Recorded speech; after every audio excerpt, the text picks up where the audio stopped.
October 24th, 1944, 0340 hours, the jungles of Leyte Island, Philippines. Private First Class Anthony Russo crouched in a fighting position that had been dug 3 days earlier and listened to the sounds of 40 Japanese soldiers moving through the darkness toward his isolated outpost.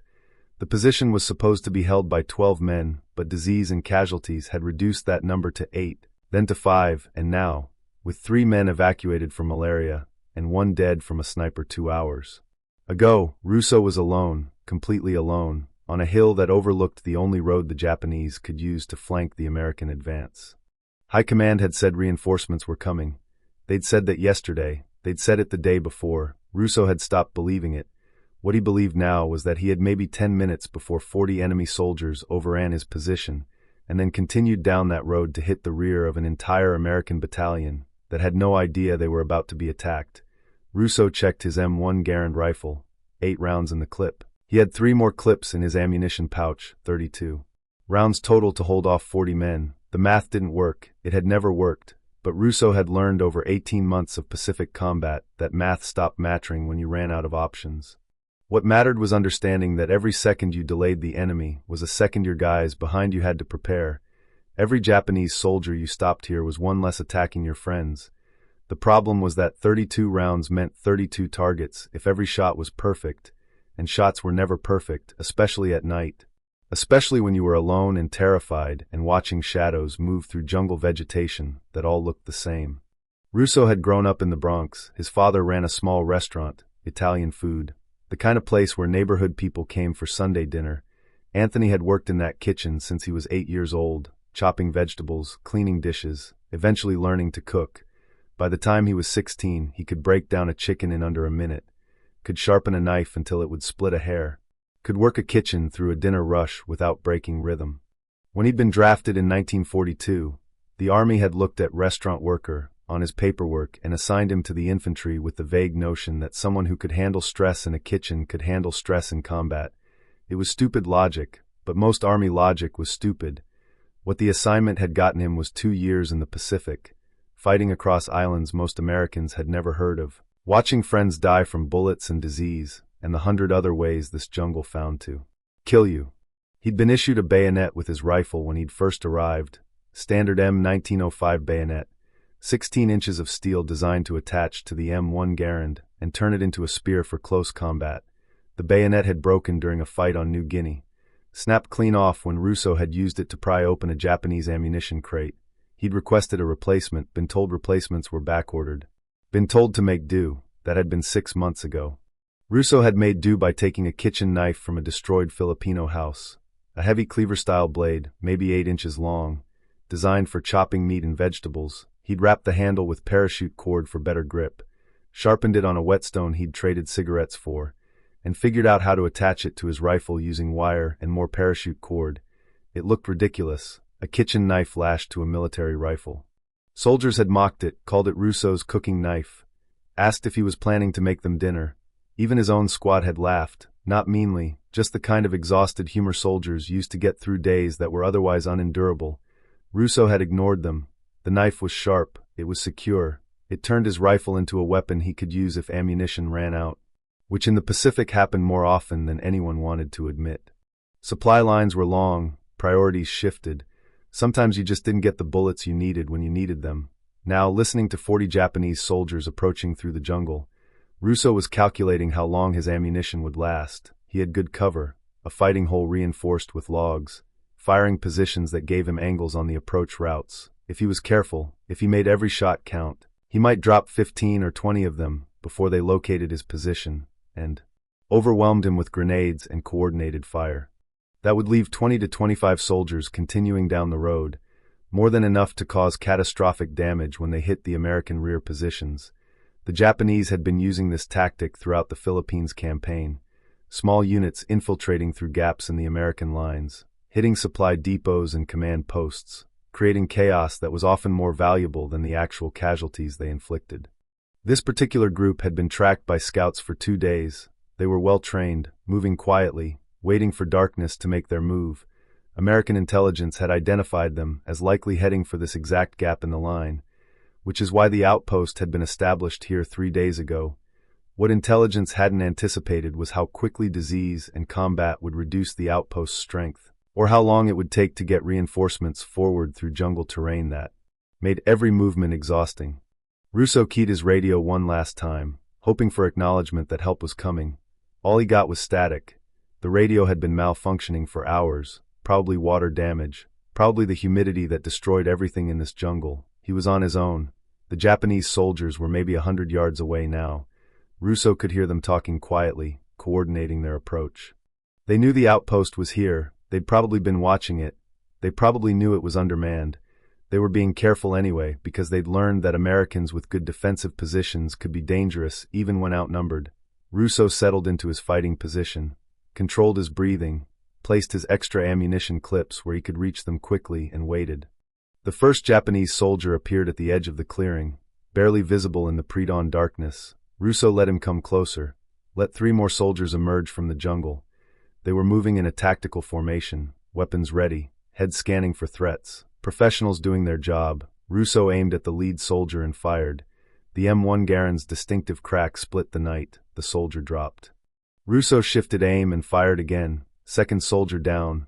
The others scattered, shouting, trying to locate where the fire was coming from. Russo fired 4 more rounds in quick succession. Heard someone scream. Saw movement in the jungle as the Japanese unit tried to flank his position. He'd expected that, had prepared for it. The fighting hole had firing ports that covered multiple approaches.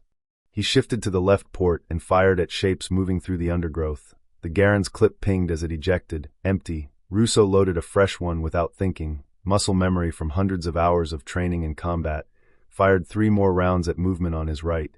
The Japanese were spreading out, using fire and movement tactics to close in, standard infantry doctrine. They were good at it. Russo had maybe 2 minutes before they got close enough to use grenades. He fired, shifted, fired again, trying to keep them spread out, trying to make them think there were more Americans in this position than just one terrified kid from the Bronx who was rapidly running out of ammunition. Another clip empty. Russo reloaded his last one, 8 rounds left. He dropped maybe 10 or 12 Japanese soldiers. Good shooting considering the conditions, but there were still 30 of them out there and they were getting closer. He could hear them moving through the jungle on 3 sides, coordinating, preparing for a final rush. Russo knew what was coming. He'd seen it before, watched other positions get overrun when the defenders ran out of ammunition. The Japanese would throw grenades to suppress him, then charge from multiple directions simultaneously, overwhelming through numbers and aggression. Once they were in the fighting hole, it would be over. Russo fired his last 8 rounds, spacing them out, trying to convince the Japanese that he still had plenty of ammunition, trying to buy seconds. The Garand pinged empty. Russo set it aside and picked up his rifle with the kitchen knife attached. The improvised bayonet that everyone had mocked. It felt solid in his hands. The blade was sharp. He'd tested it that morning on a piece of bamboo. It had cut clean through. The attachment was secure. He'd wrapped so much wire and cord around it that the knife wasn't coming off unless the whole rifle broke. Russo heard the Japanese preparing to charge, heard the distinctive sound of grenades being prepared. He crouched low in his fighting hole and waited. The first grenade hit 10 feet away, exploded, shrapnel buzzed overhead. 2 more grenades followed, closer. Russo pressed himself against the bottom of the hole, felt the concussive force, felt dirt rain down on him, then heard the shout as the Japanese rushed his position. They came from 2 directions, 6 or 7 soldiers charging through the smoke and darkness. Russo came up out of the hole meeting them. The kitchen knife on the end of his rifle caught the first soldier in the chest. The blade was so sharp and Russo's momentum was so strong that it punched through the man's sternum like he was made of paper. Russo pulled back, twisted, brought the rifle around in a horizontal slash that caught the second soldier across the throat. The kitchen knife opened an artery, blood sprayed black in the darkness. Russo had spent years learning knife work in his father's restaurant, understanding angles and force, and how sharp steel moved through resistance. This was different from butchering meat, but the principles were the same. He knew where to cut, knew how much force to apply, knew how to recover and strike again. A third soldier came at him from the left. Russo blocked with the rifle, drove the knife point into the man's gut, pulled it free and struck again at a fourth soldier who was raising a rifle. The knife caught him under the jaw. Russo was moving on pure instinct now, the kitchen training merging with months of combat experience. His body knew what to do even when his mind was screaming. He fought in a style that wasn't in any military manual, using the knife the way he'd use it in a kitchen, quick, precise cuts, targeting vulnerable areas, moving efficiently. A fifth soldier grabbed his rifle, trying to wrestle it away. Russo let him pull, used the momentum to drive the knife into the man's chest, recovered as the body fell. The initial rush had been stopped, 6 Japanese soldiers down in maybe 20 seconds. But there were more coming. Russo could hear them regrouping, could hear orders being shouted. They hadn't expected this level of resistance. They'd expected to find a position that was out of ammunition and ready to surrender. Instead, they'd run into something they couldn't understand. A single American fighting with a kitchen knife, who was dropping their men faster than they could process. Russo climbed back into his fighting hole. His uniform was soaked with blood.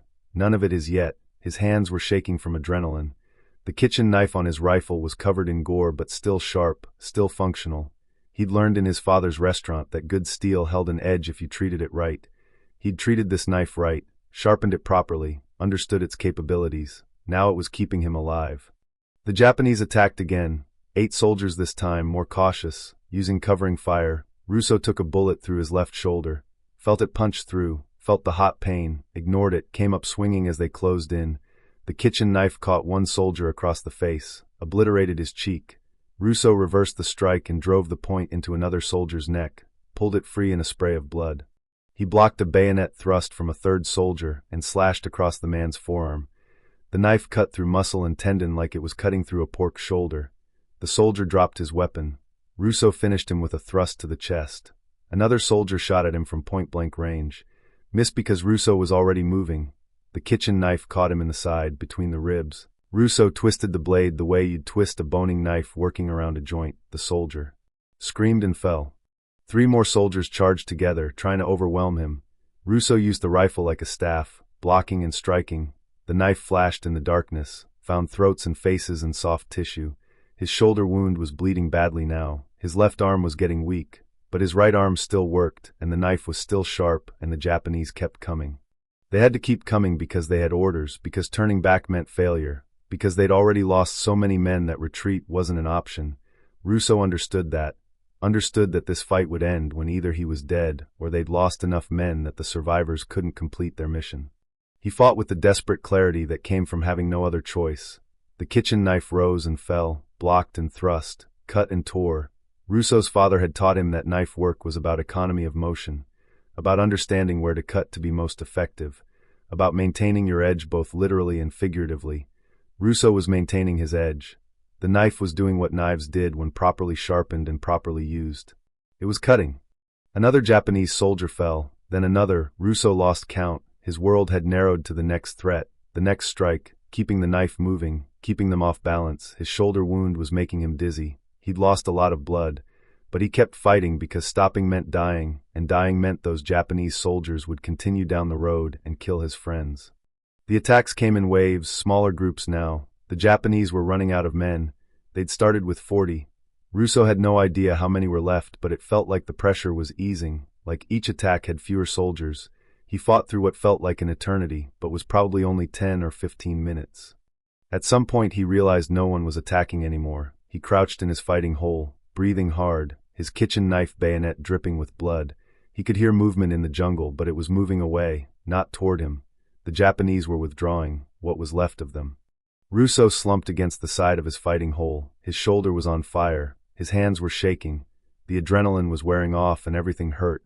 He looked at the kitchen knife attached to his rifle, the blade that everyone had mocked, the improvised weapon that wasn't in any regulation. It had kept him alive. It had stopped 40 Japanese soldiers. Not all of them. He'd killed or wounded maybe 25 or 30 based on the bodies he could see. The others had retreated, probably couldn't complete their mission with the losses they'd taken, probably headed back to their own lines to report that the gap in the American defenses wasn't actually a gap, that it was held by someone who would kill you if you tried to get through. Russo tried to use his radio again, still got static. He settled in to wait for dawn, to wait for someone to find him. If he didn't bleed out first, he packed his shoulder wound with cloth torn from his uniform, applied pressure, tried to stay conscious. Dawn came slowly, the jungle gradually becoming visible in the gray light. Russo could see the bodies scattered around his position, could see the blood-soaked ground, could see his kitchen knife bayonet still attached to his rifle. The blade had held up perfectly, the edge was still good, the attachment was still secure. At 0630 hours an American patrol found him. They were the reinforcements that had been promised 2 days ago. They'd been delayed by Japanese resistance on another part of the line. When they reached Russo's position, they stopped and stared. The sergeant in charge looked at the bodies, looked at Russo bleeding in his fighting hole, looked at the kitchen knife on his rifle.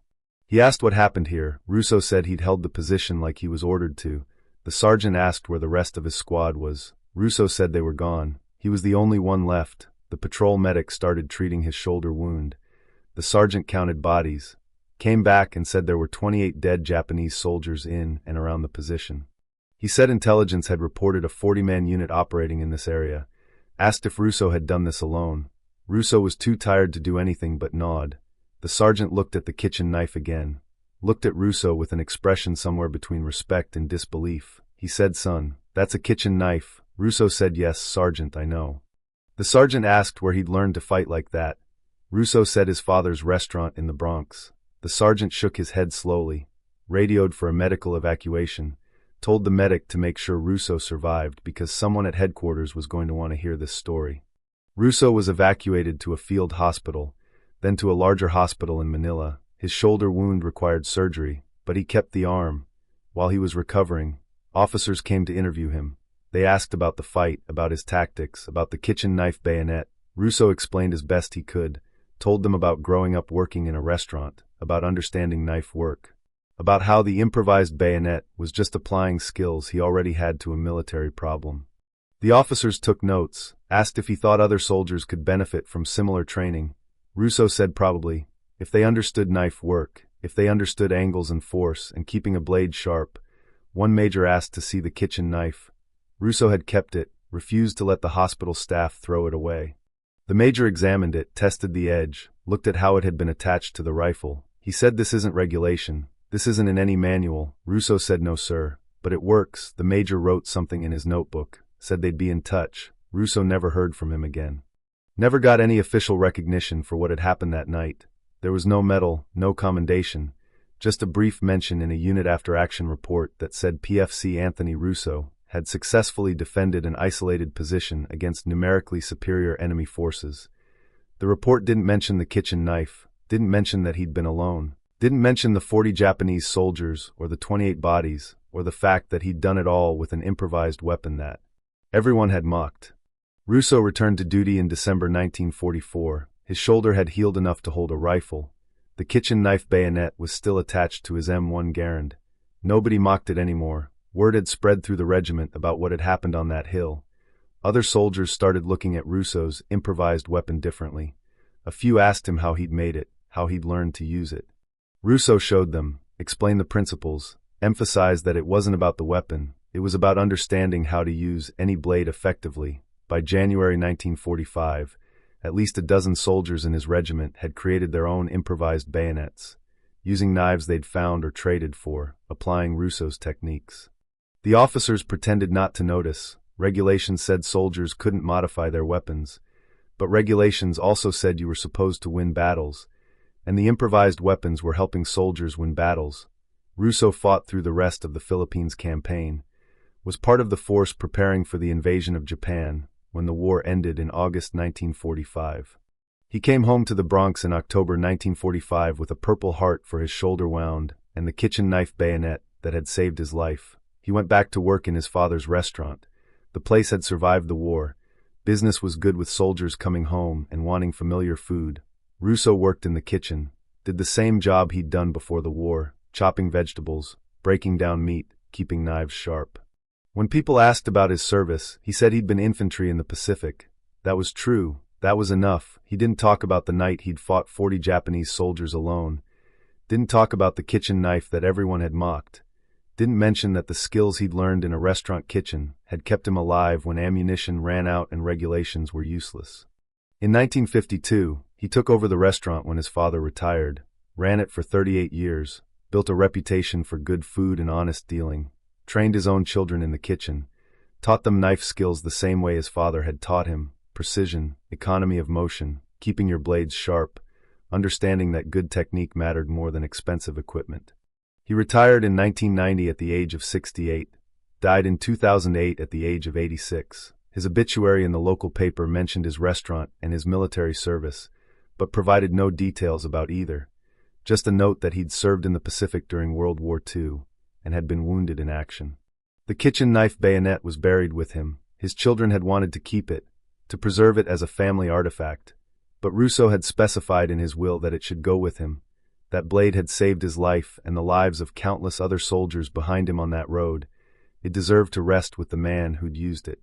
Here's what the obituary didn't say, what the official military records don't properly capture, what exists only in scattered unit histories and the fading memories of men who served in the Pacific. Soldiers in World War II faced situations where regulation equipment failed or wasn't available, where they had to improvise with whatever materials they could find, where skills learned in civilian life became more valuable than military training.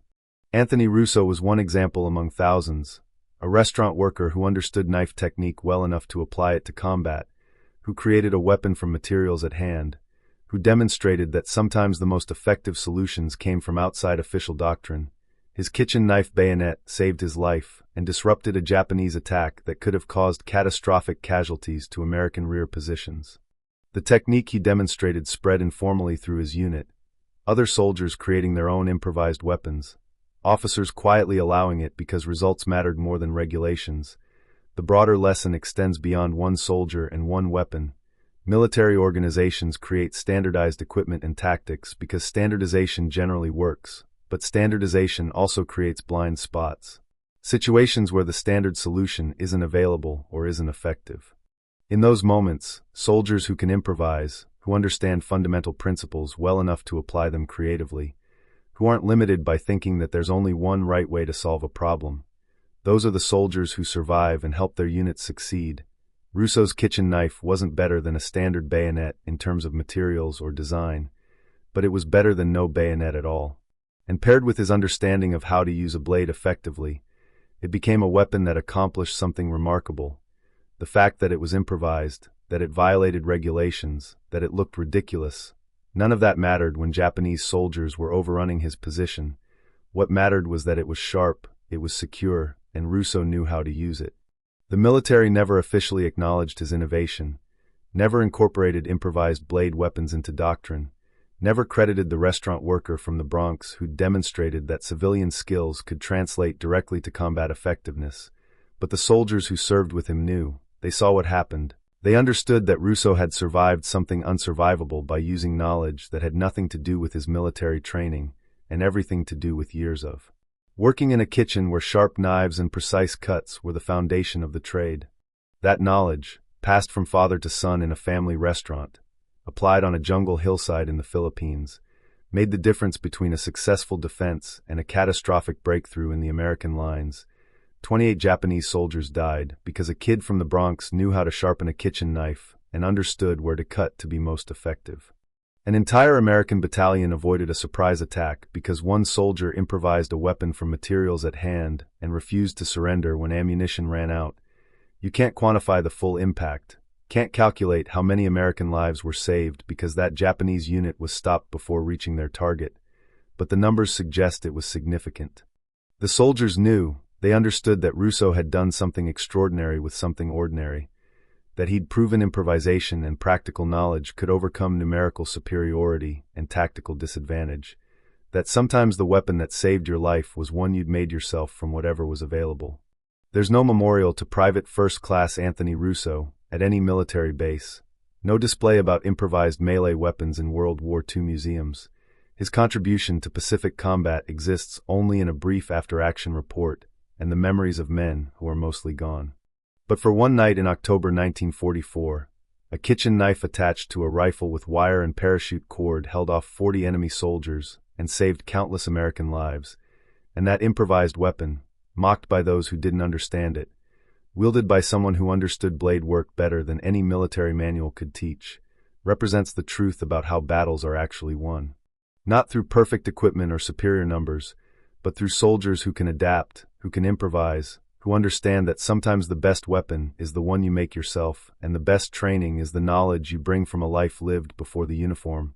The kitchen knife worked, the position held, the Japanese were stopped, and somewhere in the Bronx, years later, An old man ran a restaurant and sharpened knives and never told anyone that those same skills had once saved his life, and won a battle that history barely remembers.